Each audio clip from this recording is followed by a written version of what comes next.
for us. Your Honor, I primarily am going to be relying on the motion. I do just want to note, after having received and reviewed defense's response, there seems to be two focuses there.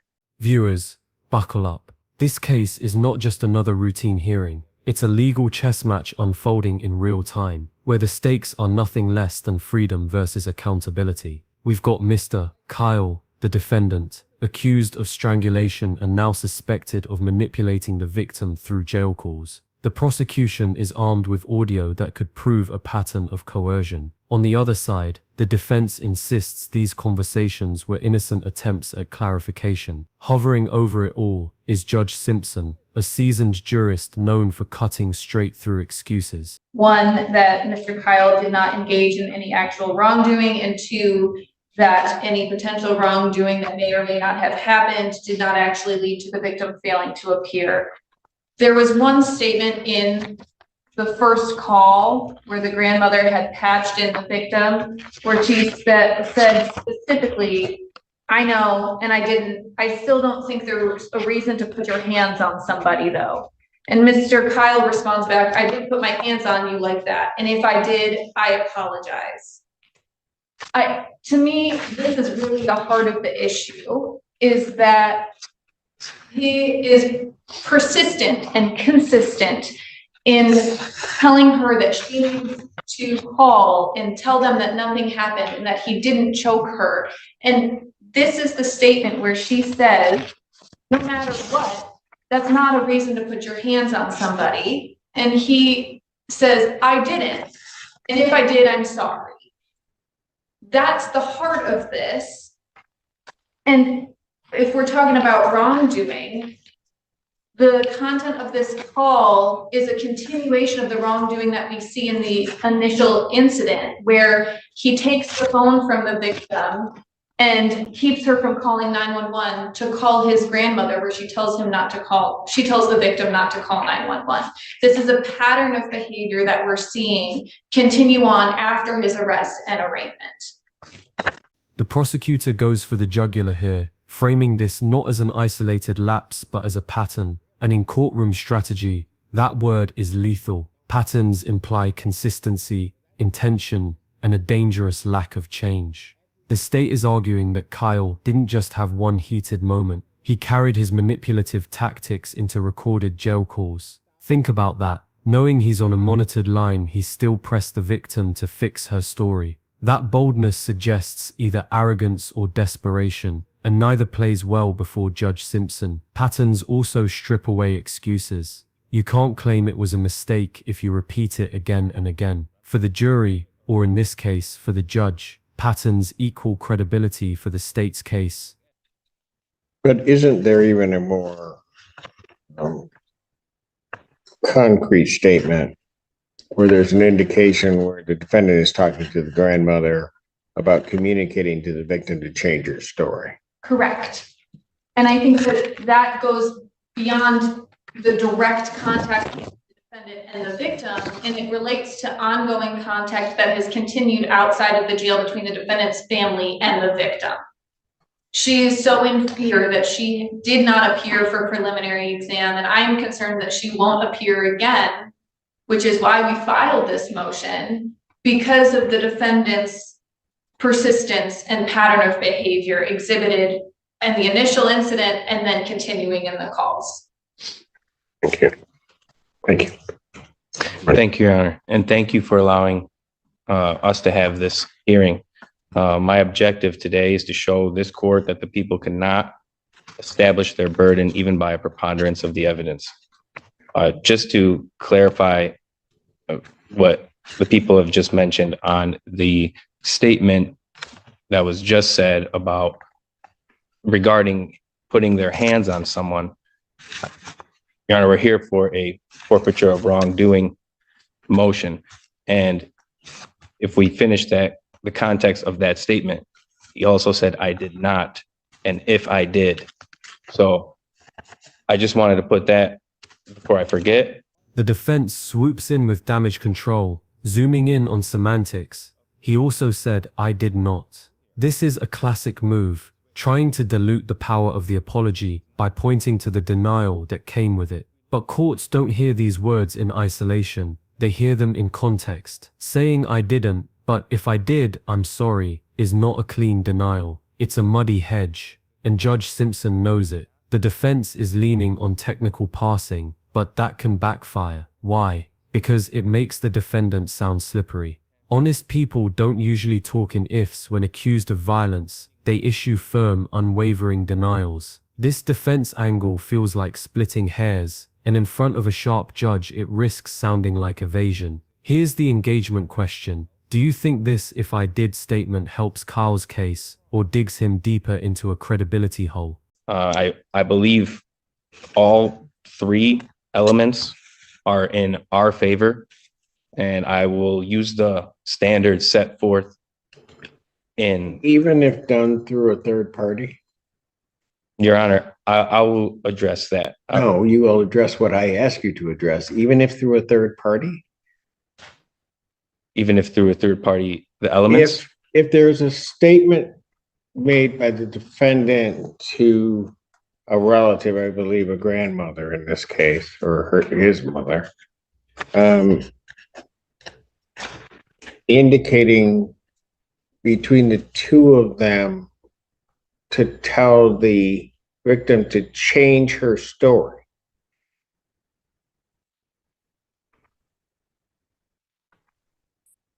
And then an acknowledgement that somebody will.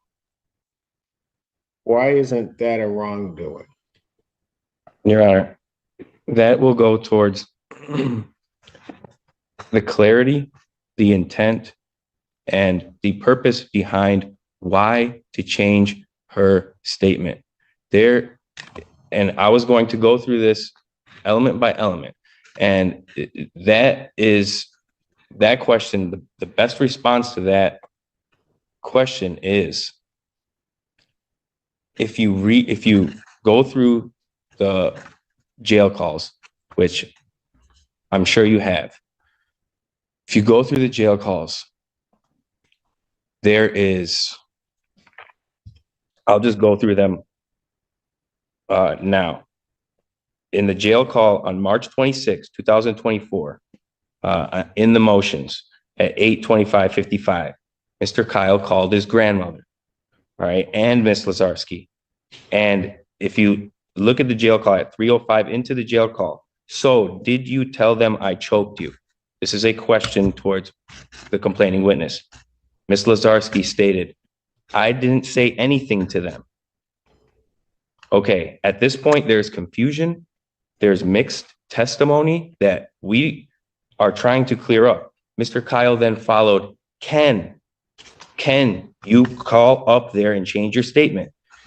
This right here is the bombshell. The defense tries to spin it, but the words are damning. Can you call up there and change your statement? That's not vague. That's not confusion. That's explicit. In legal terms, this is the smoking gun of intent. He's not asking for clarification. He's asking for alteration. And remember, these calls are recorded, which means Kyle made this request knowing full well the state could listen in later. That's reckless and telling. The defense insists it was about truth, but manipulation often wears the mask of sincerity. If you push someone to change their statement, the underlying assumption is that the original statement hurts you. This is where the prosecution gains massive leverage. Audience, think about it. If you were truly innocent, would your first move be to ask a witness to reframe their words, or would you simply let the facts stand? Can you call up there and change your statement because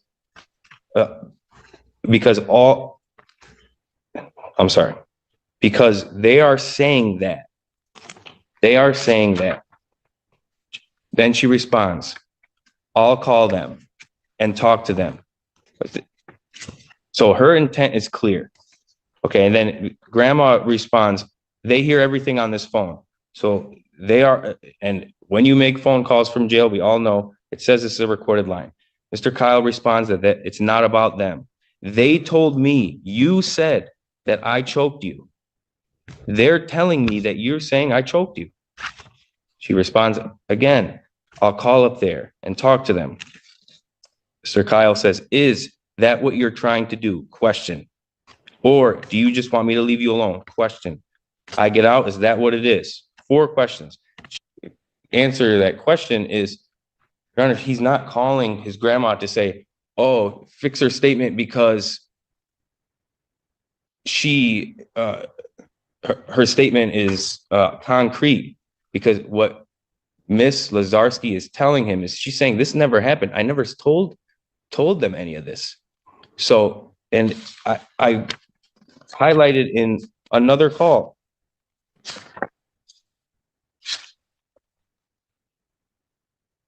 On March 26th, the day before the arraignment, at 18:39:58, at 9 minutes and 47 seconds into that call, Mr. Kyle asks her, you said you had said what? And Miss Lazarski replied, that it's not how it went, and that I wasn't, and I didn't say any of that, and that I didn't want to press charges or move forward. Here the defense tries to weaponize the victim's own words, insisting her denial proves innocence. But let's be blunt, victims recanting is not rare. It's textbook. Courts understand that the push and pull of intimidation, love, fear, and dependency often lead victims to backtrack. What matters here is not only what she said, but why she said it. The timing is critical. These denials surface during jail calls where the defendant is actively applying pressure. That context taints their credibility. Judges like Simpson know this is the cycle of abuse denial, minimization, reconciliation, repeat. By leaning too heavily on her recantations, the defense risks ignoring the bigger picture that these statements were born in the shadow of coercion. For viewers, the lesson is clear in law: context is king. A statement made under pressure doesn't absolve, it often convicts. Mr. Kyle replied, and I love that. Mr. Kyle replied, I mean, if that's how you feel, then of course go along with it. But you know, when I talk to you, here we go, it's completely different from what they are saying. So that is my response to that. Why wouldn't that manifest an intent of some type? I mean, if what you're indicating to me is I'm supposed to garner some intent, that it has to be something direct. I mean, why is he involved at all in the changing of what allegedly is said? Why is he doing that at all? That's a great question, Your Honor. It is. And thank you for bringing that up. And the response to that would be, Mr. Kyle is facing potential felony charges. He's not been arraigned yet. He wants to know exactly what's going on with what the police report saying, what the complaining witness is saying. Again, the no contact is not set in place. So Mr. Kyle's liberty is at stake.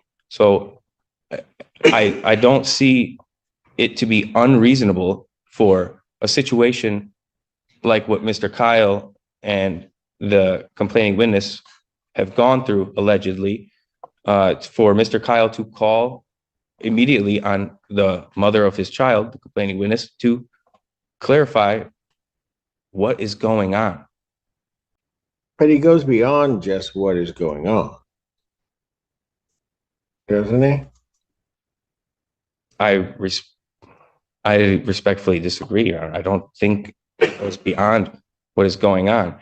If he calls her and says, well, what's going on? This is what I hear. This is what you hear. Okay. But he does more than that. Doesn't he? Your Honor, if I may. Yes, go ahead. He goes beyond asking for clarification. He makes explicit statements. He says to his grandmother, can you call her? I need her to change her statement. That's not a, can you ask her what happened?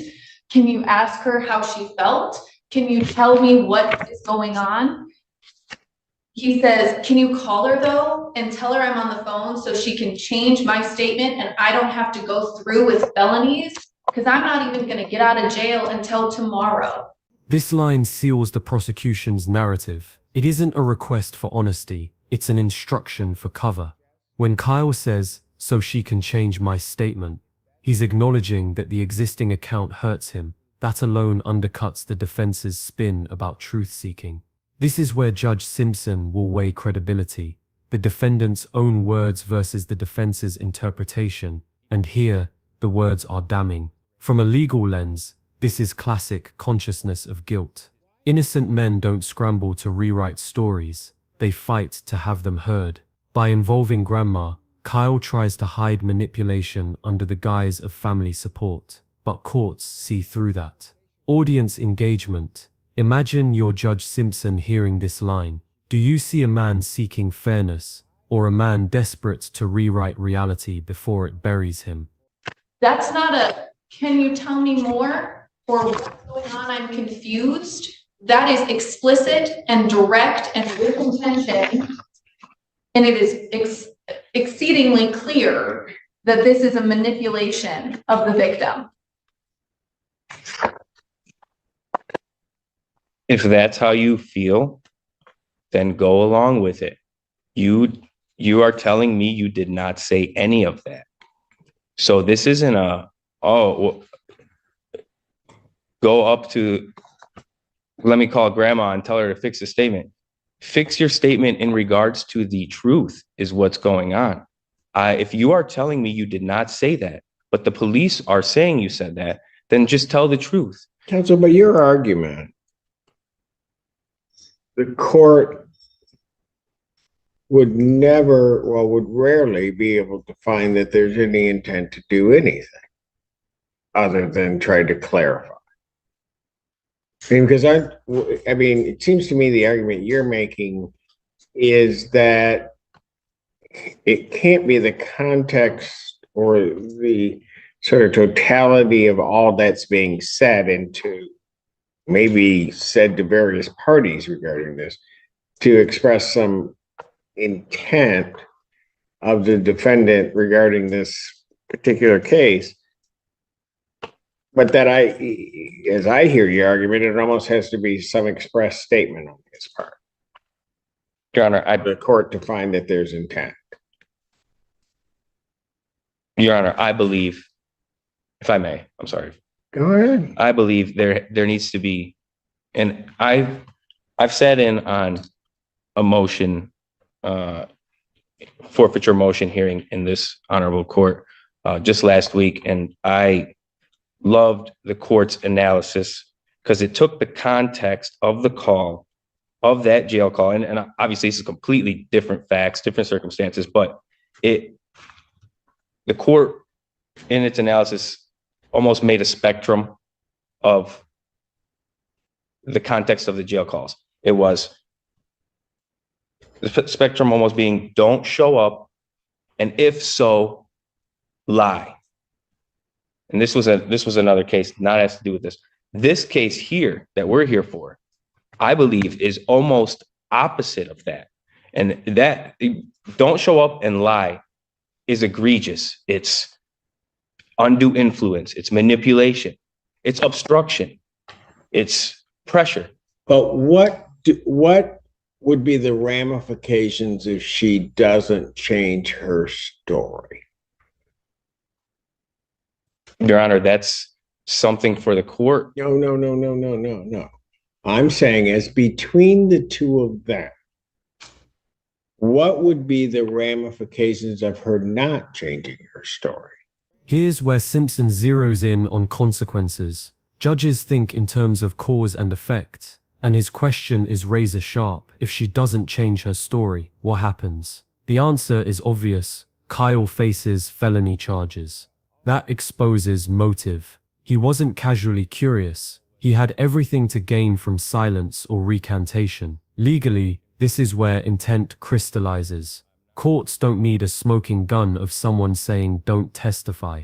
If pressuring someone places them in a no-win position, lie or disappear, that's enough to prove wrongdoing. The prosecution smartly frames it as dangling consequences. If you fix the story, I get out soon. If not, I rot in jail. That's coercion dressed up as choice. And Simpson's probing question shows he knows it. For viewers, the law doesn't just punish actions, it punishes manipulations that corner victims into silence. Well, Your Honor, technically she did change her story. She called up here. Okay. So if we're going by the police report, correct. The ramifications of her not changing her story is detrimental. But I'm sorry. But if we're going off of her statement after this alleged, Counsel, what I hear you saying is that, and all of these are very different in terms of what is said, is that somehow or another it has to be so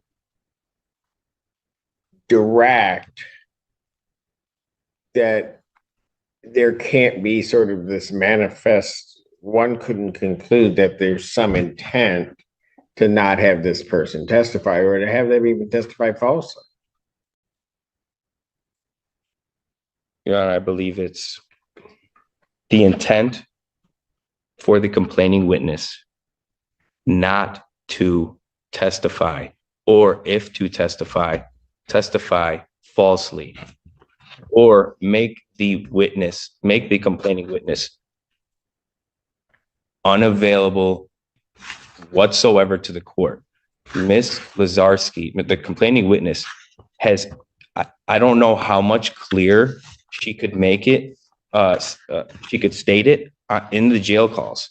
The defense doubles down, insisting the victim's own words clear, Kyle, but this ignores one brutal truth. Victims often do say they don't want charges, not because abuse didn't happen, but because consequences feel unbearable. The prosecutor highlights this, noting how Kyle dangled family and freedom to sway her. The defense's stance that her statements are ironclad is risky. Judges weigh credibility, not just words. And when the victim simultaneously says there's no reason to put hands on someone, and I didn't say that, those contradictions scream pressure. Simpson's likely thought you can't have it both ways. I don't. I mean, what he wants is he wants it to go away.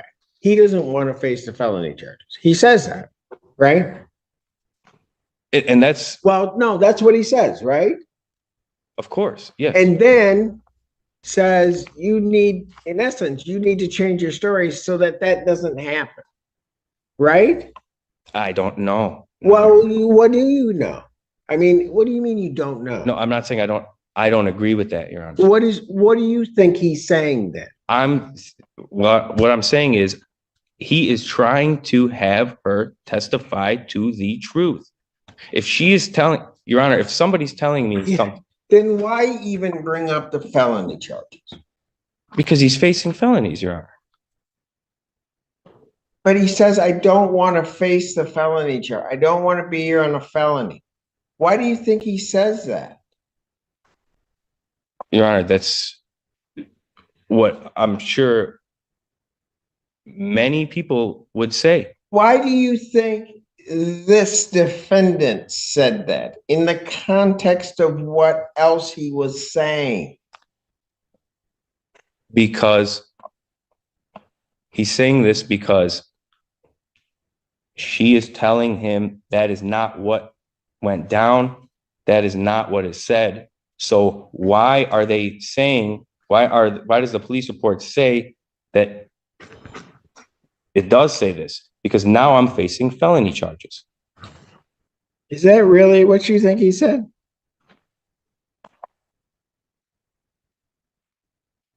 Your Honor, if I may, it's not just I want these felony charges to go away. It's beyond that. It's if they don't go away, I'm going to be here for a really long time. I'm not going to be able to talk to you or our kid. I'm not going to be able to be around. It's holding over not just the bad, but also the good. But then you have in the back of the victim's mind the fact that she just got strangled.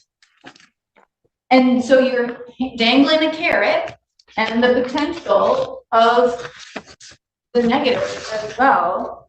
And he's very explicit about the potential consequences. I'm looking at felonies. If you don't change your story, you want me to leave you alone? Or they probably won't. Yeah, like I'm gonna have to stay in here until my court date. It could be weeks, months, however long.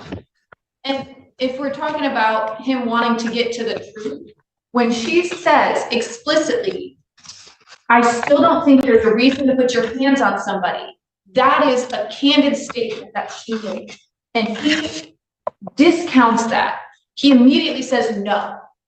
She tells him the truth. He makes an unsolicited, excited utterance that he put his hands on her, and he immediately brushes that aside because it's not what he wanted to hear in that moment.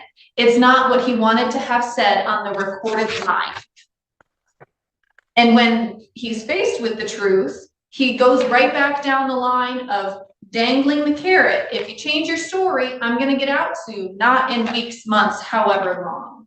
This commentary from the prosecution is devastating because it highlights the carrot and stick strategy, promises of reunion if she recants, threats of long separation if she doesn't. That's emotional blackmail. Legally, this matters because it shows manipulation isn't always loud threats. It's often quiet ultimatums. Simpson listens carefully here because this blends psychology with law. The victim is left balancing fear of violence, guilt of separation, and pressure of loyalty, all while the defendant frames it as choice. But choice under duress isn't freedom. That's why forfeiture by wrongdoing exists, to prevent abusers from benefiting when victims buckle under the strain. Can you please do that and let them know that I never put my hands on you? Mr. Rancer, Yes, Your Honor. you talked about this spectrum that the court had brought up in the other. Yes. Why are you saying this one falls closer to the other end? Your Honor, I'm saying that because he's not, to my knowledge, he has not said one time, don't show up to court. Okay. Then. But it doesn't always come through that way. Okay, that's correct, Your Honor. That's correct. Also, he's telling her to testify to what the truth is. Your Honor, He's telling her to change her story and say that. Right? Your Honor, she is saying that is not how it went. And that I wasn't. And quote unquote, this is her saying this. I didn't say any of that. What do you expect her to say? The truth to a police officer? No, to him. What do you expect her to say? Your Honor, this is the same complaining witness who is putting money on his phone to tell him, call me. This is the same complaining witness saying, I love you, back and forth. This is the same complaining witness that he shares a child with. I don't want any of this. These statements are vital to show exactly why she called the police to say she wants the charges dropped, why she didn't show up to the preliminary exam, and why she will not show up on the 21st. Because I don't want any of this. That's all I'm trying to show the court is this is as clear as this is her own words. And it's in the jail. That I don't want any of this. And so none of that you're indicating to the court is prompted by the defendant's contact with her, the defendant's insistence to his mother or to the grandma that you need to contact her to change her story. None of that has any bearing on her whatsoever, Mr. Rinser? How can we say it does against him? How can you say it doesn't? I mean, if and I realize that it's by preponderance of the evidence, but what I've got is I've got someone who makes a statement about putting your hands on someone, right? Then all of a sudden, I confront you with what they say you said.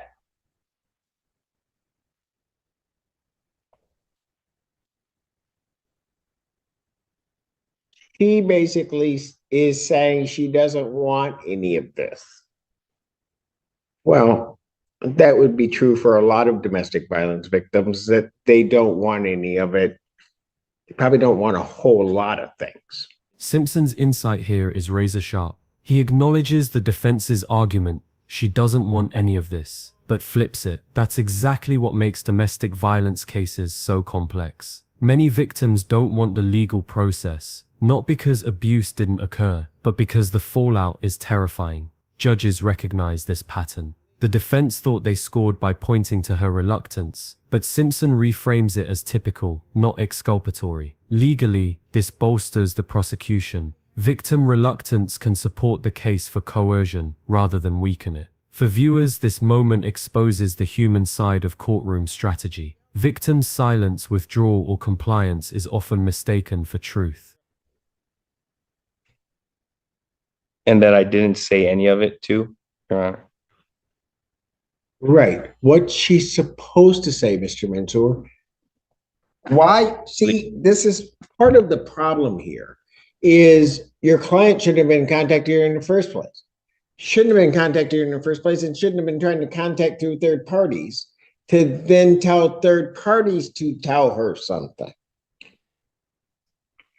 And now, when confronted with it, and he's smart enough to realize, I'm not going to say those things like don't show up, don't whatever. That's why the court has to listen to the context of everything that's going on that the court has to determine whether or not there's some intent on this defendant to stop this victim from testifying. So while you might draw that one conclusion, isn't it equally plausible that the opposite conclusion has to be drawn? Of course, absolutely. Absolutely, Your Honor. But I'm trying to persuade or show this court that it's not, and if we look at People versus Burns, if we look at the fact pattern there, the facts in that fact pattern, the defendant tells the complaining witness not to tell, don't tell anyone or she will get in trouble.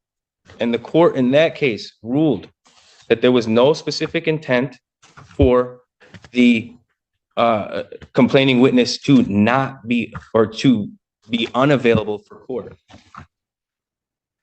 They were correct on element one. Was it wrongdoing? Yeah. Not to tell, don't tell anyone or she will get in trouble. Yes, that's wrong. But they ruled elements 2 and 3. Specific intent to not show, it's a case-by-case basis, and it improperly assumes the defendant's knowledge. That they not show? Had the defendant intended to have the complaining witness not show. But your whole argument on those points rest on the exact verbiage outside of context and outside of what may be the reality of what's going on. Does it not? Yes, it's case-by-case basis, it's different facts, different things said, different circumstances. Absolutely. I want to point to the court that, why would he need her to change her story? Because if the police report, why not just go up and say, okay, if that's not it, then you need to go to the hearing and you need to tell everybody that. Why not just say that? Well, Your Honor, this is a fresh matter. He made the calls before his arraignment, wanted to speak with his. Why the pressure on her, since you don't want to answer that question, why the pressure on her to, through grandma, pressure her to change her story? If I've had a conversation with you, regarding you didn't do this, you didn't say this, you didn't do whatever. Why am I using a third party to also reinforce that? Your Honor, I don't know what his phone minutes situation was at the time. I'm not, What's that mean?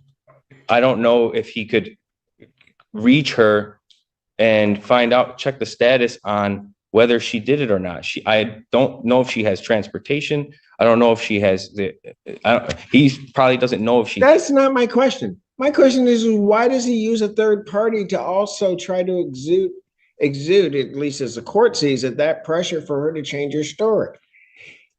If, as you portray it, they're having this wonderful conversation and she's saying, no, basically, I didn't say all of that. They've all got it wrong. They've got it this, and that they come to some miracle understanding that she should then contact them to change her story. Why tell a third person they need to basically reinforce that to her? Why do that? Thank you, Your Honor. Because Mr. Kyle is sitting in jail and has no idea what's going on. And he would like to check the status on whether the statement has been corrected to Why its didn't truth. we just ask her? He did, Your Honor. But so you're not answering my question. Why do I use a third party to do that if I've had this meeting of the minds that you got it wrong to the police, and so therefore now you're going to make everything better by changing your story? If that's the case, why have somebody else have to reinforce that? Simpson drills deeper here, exposing the flaw in the defense narrative. If Kyle truly just wanted the truth told, why involve grandma? Why create a chain of communication that adds pressure instead of clarity? This question devastates the defense because there's no good answer. Courts look at efficiency. If truth is the goal, directness is the method. Instead, Kyle complicated the process with intermediaries, which screams manipulation. Simpson isn't letting counsel wriggle out with vague speculation about checking the status. He keeps hammering intent. If you're innocent, why strategize behind the scenes? For the audience, this exchange is a masterclass in judicial reasoning. Simpson strips away excuses and forces the defense to confront motive head-on. And the more they dodge, the more the motive looks guilty. This is courtroom logic at its sharpest, cutting through words to expose the intent underneath. If you just need to tell the truth, why do I have to have somebody else call and say? Yeah, Your Honor, it's a great question, and I will answer. I'd like a great answer. And my answer is to check the status on whether she did or not. And but he didn't ask the person, check on whether or not she did. Your Honor, I believe in one of the jail calls, did you talk to Rachel? Did she manage to go up there along, I'm paraphrasing this, but she needs to change her story. Operative words. Not because you need to tell her to change her story, basically. Because if she does not. Is that really checking on status, counsel? Your Honor, also. Is that really checking on status? I can't tell you exactly why. That's your argument. Your argument to me is that he's checking on the status. Is that checking on the status to you? It can be, Your Honor, if he's. Seriously? That's checking on status? Did you talk to Rachel?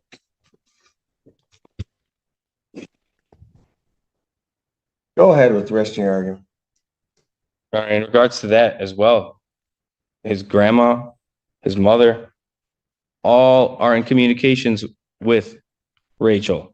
In regards to their child, they've said it many times in the jail calls. We are calling to check up on the child, And there was statements in a lot of those jail calls where the mother herself, this is between you guys. All I care about is the baby. You know, so, I mean, I'm sorry, I can't give you a pinpoint answer on why he called the grandma to see the status, or sorry, to ask if she's talked to Rachel, but those are the circumstances. Anything else? Your Honor, I just want to harp on the fact that the language, the demeanor, and the motive behind those jail calls, or in context of those jail calls, was not to procure unavailability. Because not once did he say, don't show up. Not once did he say, lie. Okay, the motive was to correctly testify.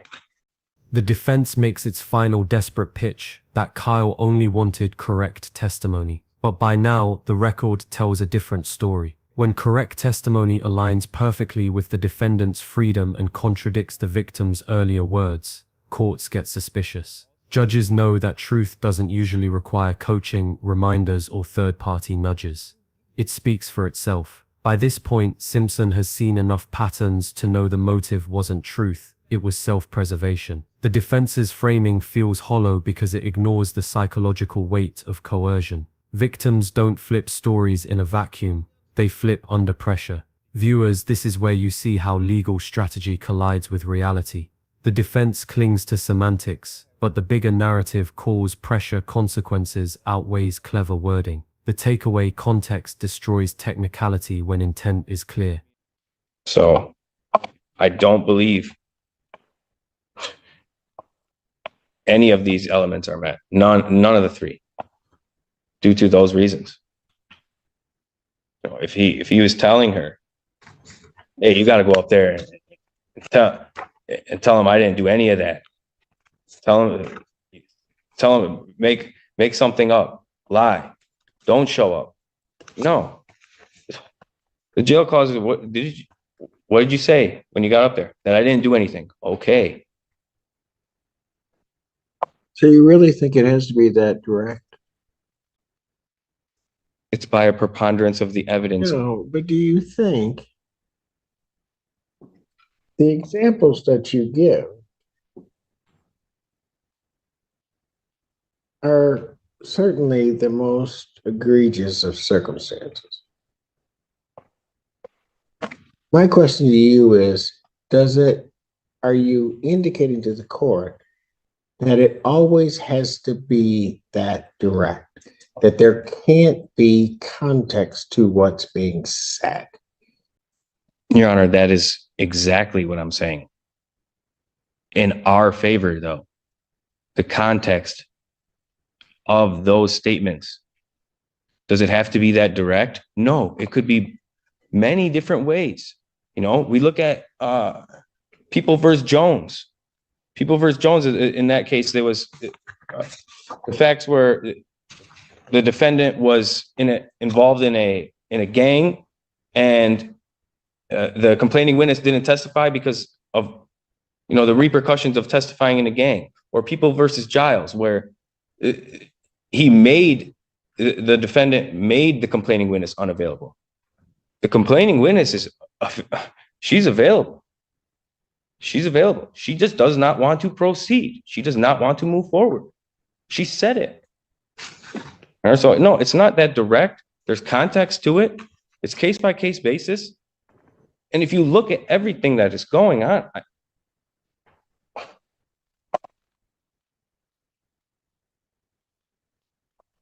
I don't know. I don't know where he said don't show up. I don't know where he said don't lie. Hang on, counsel. That's precisely what I'm asking you. You keep coming back to that.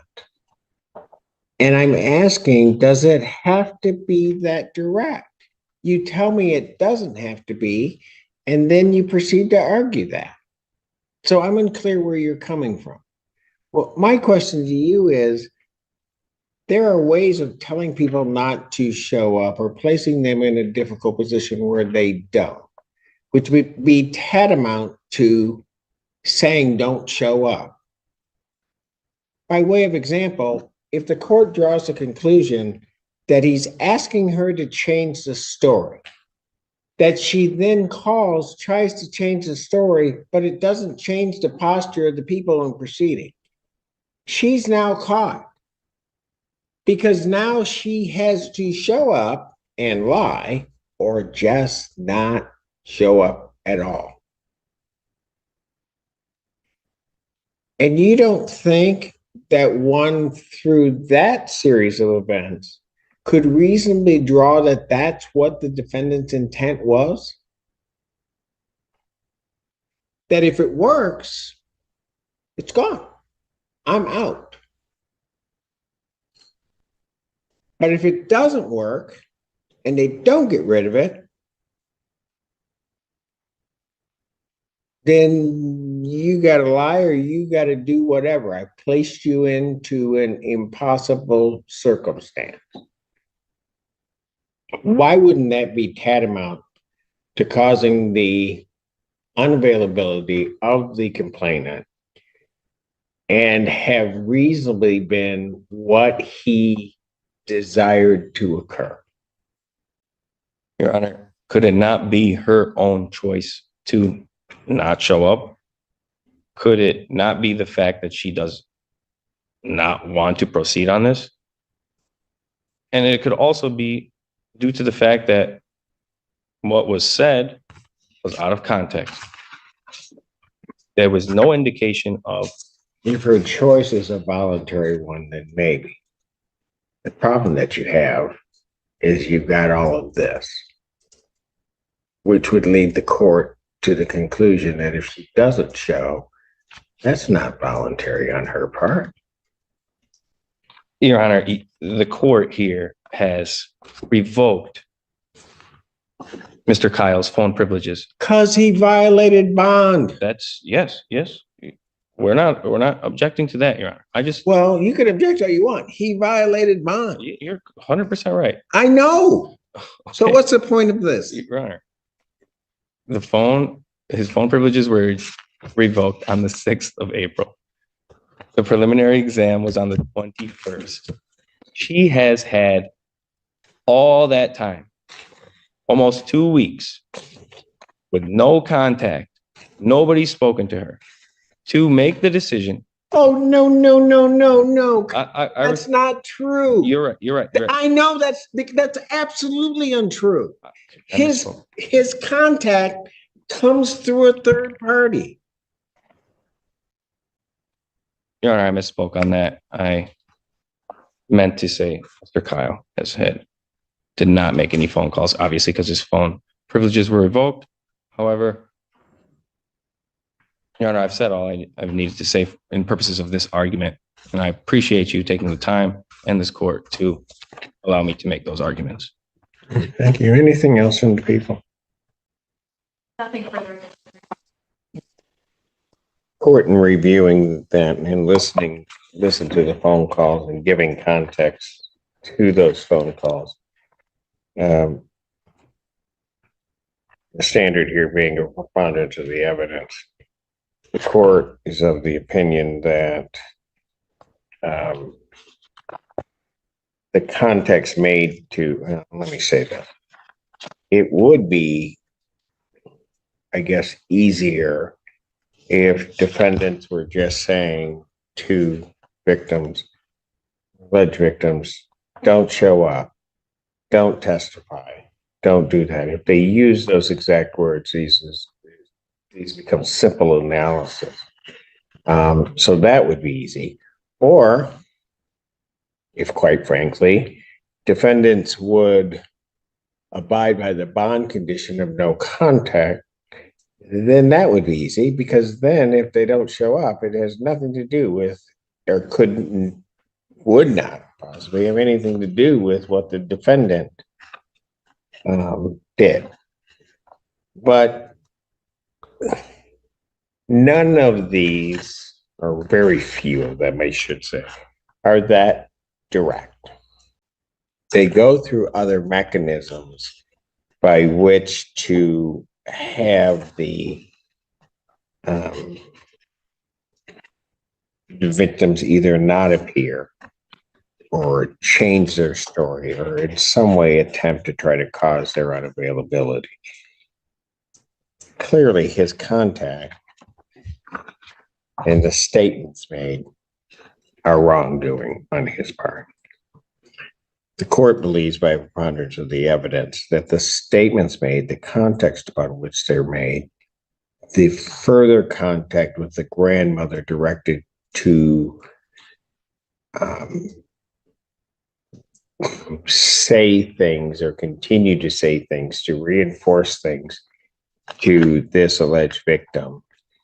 The court does believe that by preponderance of the evidence that was specifically intended to procure either her false testimony or her unavailability, should that not, or could she not stomach making the false, what may be considered false claims or changed claims. The question as to whether or not his engaging in that wrongdoing and then whether or not it has caused, will cause the unavailability of this victim. It already has on one instance, and or caused her to take a course that it did.